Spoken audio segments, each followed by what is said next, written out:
첫 번째 경기 브레스토아 대 AS 모나코 분석 시작해보겠습니다. 브레스토아는 수비 집중력이 강점이었지만 이번 경기에서는 센터백과 중원을 동시에 잃는 타격을 입었고, 특히 샤르도네와 로코의 부재는 중앙에서의 수비 조율을 어렵게 만들며 4-3-3 시스템의 구조적 안정성을 해친다. 공격에서는 발대, 아조르크가 위협적이지만 후방 빌드업이 흔들리면 찬스가 제한될 수 있다. AS 모나코는 최근 경기력 기복 없이 꾸준히 상위권을 유지하고 있으며 투톱 구성의 4-4-2 포메이션은 좌우를 넓게 활용해 상대 공간을 공략하는 데 능하며, 미나미노의 유기적인 움직임과 엠볼로의 피지컬은 브레스토아 수비 공백을 정조준할 수 있고, 수비에서의 압박 효율도 높아 브레스토아의 전진을 초반부터 차단할 가능성이 크다. 브레스토아는 수비 조합의 연쇄 붕괴로 인해 라인을 끌어올리기도 깊이 있게 내려앉기도 어려운 애매한 전술 흐름을 강요당할 수 있고, 모나코는 강한 전방 압박과 전술적 완성도를 바탕으로 경기 초반부터 주도권을 장악할 가능성이 높고, 특히 공간 활용 능력이 우수한 미드필더진과 투톱의 조합은 브레스토아 수비를 지속적으로 흔들 수 있다. 두 번째 경기 흐로닝언 대 PSV 분석 시작해보겠습니다.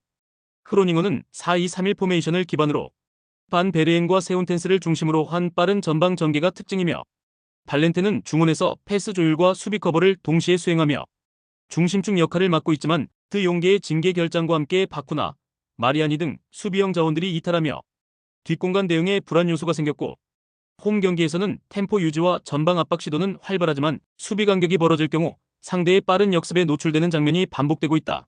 아인트호벤은 4-3-3 전형을 통해 전방 3인방의 폭발적인 속도와 드리블 돌파를 기반으로 높은 득점 기대치를 만들어내는 팀이며, 페리시치와 노아 랑은 측면에서 수시로 중앙으로 침투하며 기회 창출에 집중하고 있고, 대 용은 박스 안에서의 결정력과 연계 플레이에서 탁월한 역할을 보여주고 있고, 루카스와 쿤의 부상은 중원 뎁스에 영향을 주지만 전체적인 조직력이나 전술적 완성도에는 큰 타격이 없고, 강한 압박과 탈압박 능력에서 흐로닝언보다 확연한 우위를 점할 수 있는 전력이다.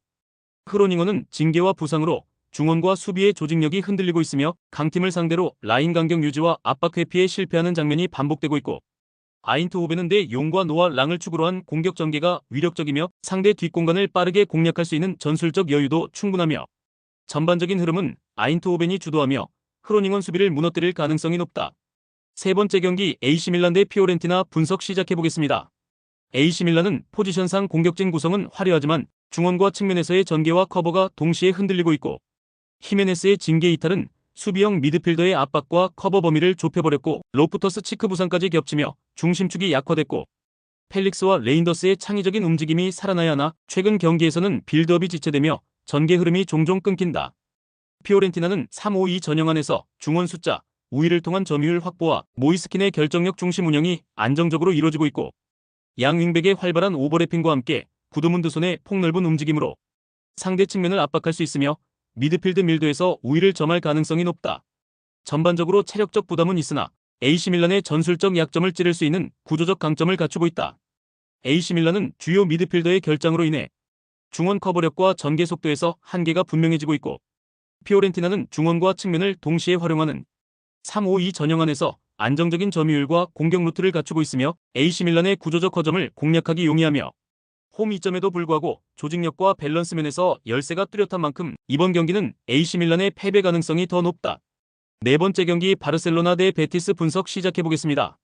바르셀로나는 리그 1위를 유지하고 있으며 주축 공격 자원들이 건재한 상태고, 레반도프스키는 여전히 박스 안에서의 결정력을 과시하고 있고, 라민 야말과 가비가 이끄는 이선 역시 창의적인 전개가 가능하며, 테오 슈테겐의 결장은 뼈아프지만 전반적인 수비 조직력은 크게 흔들리지 않고 있고, 마르크 베르날과 카사도의 부상도 벤치 자원 중심이기 때문에 전력 손실은 제한적이며, 홈 경기에서 점유율과 볼 회전 속도 모두 리그 최상급이며 강팀 상대로도 주도권을 잡는 경기가 많다.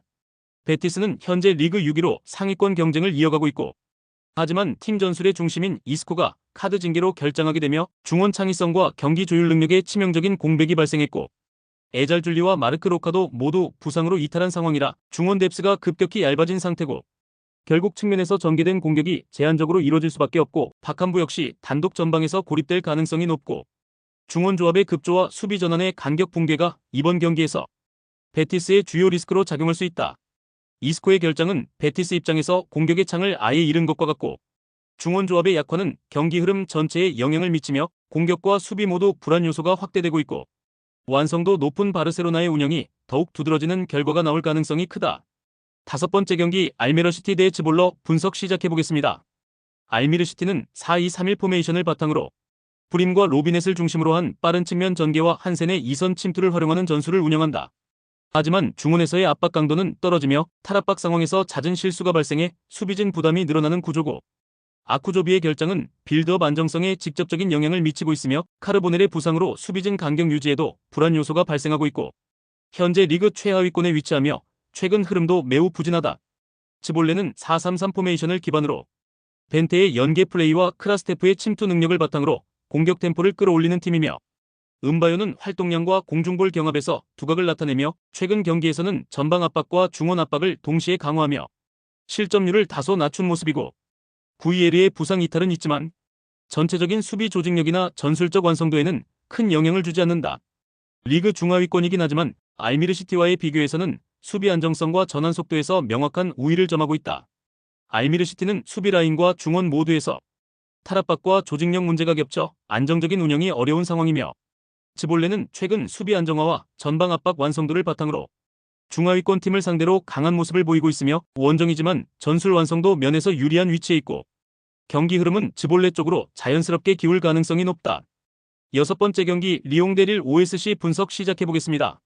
리옹은 후반기 반등의 중심에 미카우타제와 마셰르키의 빠른 연계가 있었고, 하지만 이번 경기에서는 수비형 미드필더인 포파나가 부상으로 빠지면서 수비 전환 과정에서의 압박 효율이 낮아질 가능성이 높고, 톨리소가 내려서며 수비 커버를 담당할 수 있지만 전체적인 미드필드 압박력은 떨어질 수 있다. 릴은 최근 좌우 간격을 좁히는 4-3-3 전형으로 전환하면서 팀 전술 밸런스를 안정시켰고, 데이비드를 활용한 역습 전개와 파르도의 전방 압박은 리옹의 중앙 약점을 집중 공략할 수 있는 구조고, 수비진 일부 부상 이슈가 있지만 리옹의 중원 조직력 저하를 활용한다면 원정에서도 주도적인 플레이가 가능하다.